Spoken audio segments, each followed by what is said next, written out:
성령의 능력으로 증인의 삶을 살아냅시다.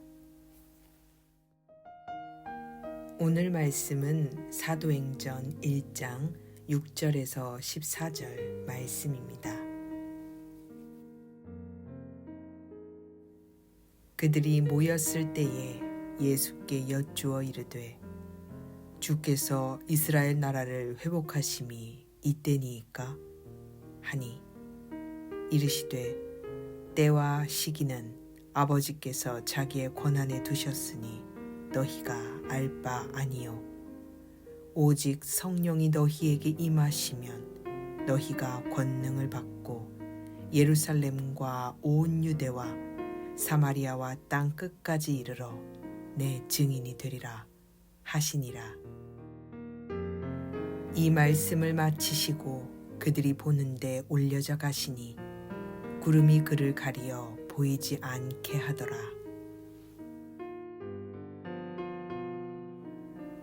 올라가실 때에 제자들이 자세히 하늘을 쳐다보고 있는데 흰옷 입은 두 사람이 그들 곁에 서서 이르되 갈릴리 사람들아 어찌하여 서서 하늘을 쳐다보느냐 너희 가운데서 하늘로 올려지신 이 예수는 하늘로 가심을 본 그대로 오시리라 하였느니라.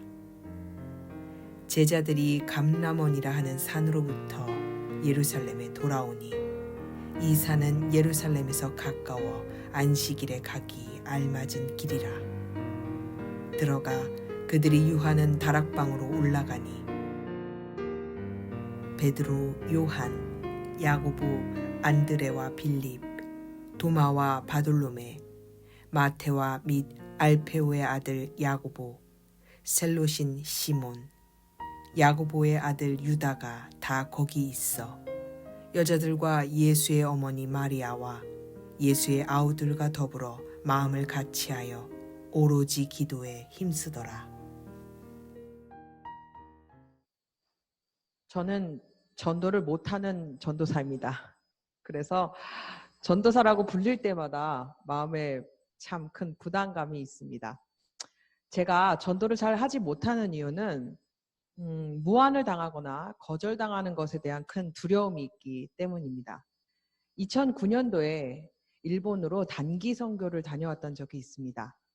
선교로 갔는데도 길에 서서 전도용 책자와 휴지를 나눠주라는 전도사님 말씀에 너무 크게 당황해서 어쩔 줄 몰라 했던 기억이 납니다. 타지에서 그것도 말도 안 통하는 사람들한테 먼저 다가가야 한다는 것이 제게는 참 큰 두려움으로 다가왔기 때문입니다. 오늘 본문이 속해 있는 사도행전을 보면 이런 저와는 아주 극명하게 대조되는 전도의 어벤져스들이 등장합니다. 베드로, 요한, 마가, 바울. 정말 이름만 들어도 이렇게 고개가 끄덕여지는 그런 어벤져스들이죠. 그런데 복음서를 잘 살펴보면 이들은 처음부터 이렇게 어벤져스는 아니었던 것 같습니다. 서로 자리 차지하느라고 서로 예수님께서 계심에도 불구하고 다투기도 했고 엄마 치맛바람까지 이용하는 그런 사람들이었으니까요. 그런데 사도행전을 보면 이랬던 사람들이 진짜 같은 사람이 맞나 싶을 정도로 전혀 다른 사람들이 되어 있습니다. 이들은 어떻게 이렇게 다른 사람으로 변화될 수 있었을까요? 사도행전 첫 본문을 보시면 예수님께서 부활하시고 제자들을 만나서 하나님 나라와 성령에 관한 일을 말씀하신 것을 알 수 있습니다. 본문 앞절인 4절과 5절을 보시면 예수님께서 성령을 보낼 테니 성령을 받으라 라고 말씀하십니다. 예수님께서 성령에 대해서 말씀하신 것은 이 본문이 처음이 아닙니다. 요한복음 14장, 16장, 그리고 누가복음 24장에서 동일하게 예수님께서는 성령에 대해서 말씀하시고 약속하고 계십니다. 예수님께서 왜 성령에 대해서 이렇게 강조하셨던 걸까요? 예수님의 십자가 사건과 부활을 경험했던 제자들은 이때까지도 하나님 나라와 성령에 대해서 제대로 온전하게 이해하고 있지 못했던 것으로 보여집니다. 본문 6절을 보시면 앞에서 예수님께서 성령을 받으라 이렇게 말씀하시니까 제자들이 주께서 이스라엘을 회복하실 때가 이때입니까? 라고 되묻고 있기 때문입니다. 사실 동문서답 같아 보이는 이 질문은 당시 유대인들이 하나님 나라에 대해서 어떻게 생각했는지 그 사고에서 기인한 것입니다. 당시 유대인들은 하나님의 나라라고 하면 다윗의 시대처럼 그렇게 강력한 이스라엘로 회복될 것을 믿었습니다. 제자들도 예외는 아니었죠. 이런 제자들에게 주님께서는 때와 시기는 아버지의 권한이니 너희가 알 바가 아니다 라고 말씀하십니다. 그리고는 8절에 보시면 성령이 너희에게 임하시면 너희가 권능을 받고 예루살렘과 온 유대와 사마리아와 땅 끝까지 이르러 너희가 내 증인이 될 것이다 라고 말씀하십니다. 너희들은 지금 온통 이 세상에 모든 관심이 쏠려 있지만 너희가 진짜 관심을 기울여야 할 것은 때와 시기 그리고 세상에서의 성공 이런 위치가 아니라 성령의 임재하심으로 새롭게 펼쳐질 하나님의 나라 그리고 그 하나님의 나라에서 너희들에게 새롭게 부여될 사명 바로 내 증인이 되는 삶이다 라고 말씀하고 계시는 겁니다. 하나님의 관심은 세상에 있지 않습니다. 세상의 성공과 우리가 세상에서 차지하고 있게 될 위치에 있지 않습니다. 우리는 종종 세상에서 성공하는 것이 하나님의 영광을 위한 것이라고 생각하면서 그것에 집중하며 달려갈 때가 참으로 많은 것 같습니다. 그러나 하나님의 생각은 우리와는 좀 다르십니다. 예수님께서 이 땅에서 전파하신 하나님 나라의 복음은 갇힌 자가 노임을 받고 병든 자가 일어나고 눈먼 자가 눈을 뜨고 마음이 상한 자가 치유되는 그런 하나님 나라의 복음이었습니다. 예수님께서는 이런 하나님 나라의 복음과 예수님의 십자가, 부활, 그리고 다시 오실 재림까지 담대하게 전파하는 하나님의 증인된 삶을 제자들에게 말씀하고 계시는 겁니다. 본문 서두에서 살펴봤듯이 제자들은 이런 증인의 삶을 훌륭하게 살아냈습니다. 직업이 평범했고 가진 것 별로 없었고 사회적으로 성공하지도 않았던 이 사람들이 이런 증인의 삶을 살아낸 겁니다. 그들은 어떻게 이런 주님의 증인의 삶을 살아낼 수 있었을까요? 본문 8절을 다시 돌아가겠습니다. 예수님께서는 성령이 너희에게 임하시면 권능을 받고 너희가 증인이 될 것이라고 말씀하십니다.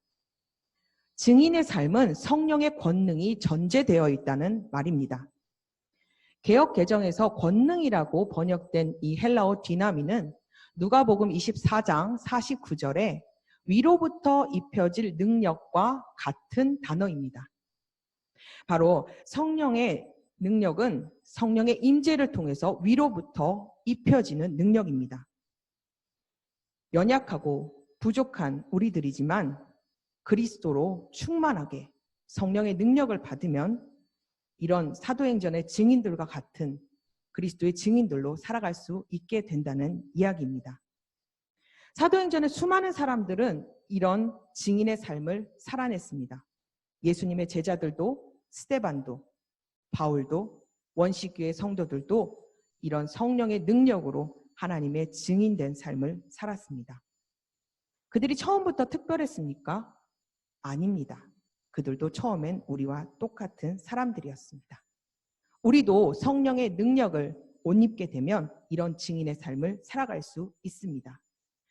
예수님께서 성령을 받으라 라고 말씀하시는 것은 증인으로 우리를 부르셨기 때문입니다. 복음을 부끄러워하지 않고 담대하게 하나님의 나라를 전파할 수 있는 능력, 그것은 온전히 성령의 임재하심 속에 경험되는 성령의 권능에서 비롯됩니다. 그렇다면 이런 성령의 권능을 받기 위해서 우리는 무엇을 해야 될까요? 다시 본문으로 돌아가 보겠습니다. 예수님의 승천 이후에 제자들은 예수님께서 승천하신 그 하늘을 뚫어지게 쳐다보고 있었습니다. 제자들이 하늘에서 시선을 떼지 못하고 있던 그때 두 사람이 곁에 서서 이야기합니다. 갈릴리 사람들아, 어찌하여 하늘을 쳐다보고 있느냐? 예수께서는 너희가 본 모습 그대로 다시 돌아오실 것이다. 이 말을 듣고 제자들은 예루살렘으로 돌아가 기도하기 시작했습니다. 성령을 보내주시겠다고 약속하신 예수님의 약속이 있었기 때문입니다. 그들은 모여서 하나가 되어 전심으로 기도했습니다. 본문 14절에 오로지 기도에 힘쓰더라로 번역된 이 헬라어 원어의 뜻은 지속적으로 인내하며 지속된 방향을 향하여 참고 머무는 것을 의미합니다. 이것은 그곳에 모였던 사람들이 어떤 마음으로 어떻게 기도했는지를 잘 나타내 줍니다. 그들은 하나님의 약속을 믿고 신실하게 인내하며 성령의 임재를 간구했습니다. 사도행전에 나타나는 성령의 임재는 언제나 기도가 전제되어 있습니다. 성령의 사역은 기도가 동반됩니다. 하나님의 나라는 기도를 통한 성령의 임재로 이루어지며 기도 없이 성령의 임재를 경험할 수는 없습니다. 하나님의 증인이 되려면 우리는 기도해야 합니다. 다른 무엇보다도 오롯이 그분의 임재하심만을 간절히 간구하며 인내할 수 있어야 합니다. 말씀을 맺겠습니다. 2009년도 도쿄 한복판에서 전도용 티슈를 들고 어쩔 줄 몰라 하던 저는 하나님의 부르심을 받아 전도사가 되었습니다. 여전히 부족하고 여전히 보잘것없는 저이지만 주님께서는 저를 그리스도의 증인으로 부르셨습니다. 그리고 여기 앉아 계신 여러분 모두를 그리스도의 증인으로 부르셨습니다. 주님께서는 세상의 모든 사람들을 예수 그리스도 십자가의 구원의 길로 인도하시기를 원하십니다. 그리고 그 인도하시는 그 사역에 우리를 사용하길 원하십니다. 미련한 것들을 택하사 세상에 지혜 있는 자들을 부끄럽게 하시고 하나님 나라의 복음의 비밀을 담대하게 전파할 수 있는 능력, 그것은 바로 성령의 능력에서 비롯됩니다. 성령의 임재하심을 강력하게 간절하게 기도하시고 하나님 나라의 비밀을 알기 위해 간절히 기도하면 성령께서 우리의 기도에 응답하실 줄로 믿습니다. 그리고 사도행전의 증인들처럼 우리도 그렇게 예수 그리스도의 증인으로 살아가게 될 것을 믿습니다. 그분의 능력을 힘입어 사명 감당하는 우리가 되었으면 좋겠습니다. 그리하여서 세상이 감당하지 못할 그리스도의 증인으로 살아가는 우리가 되기를 소망합니다.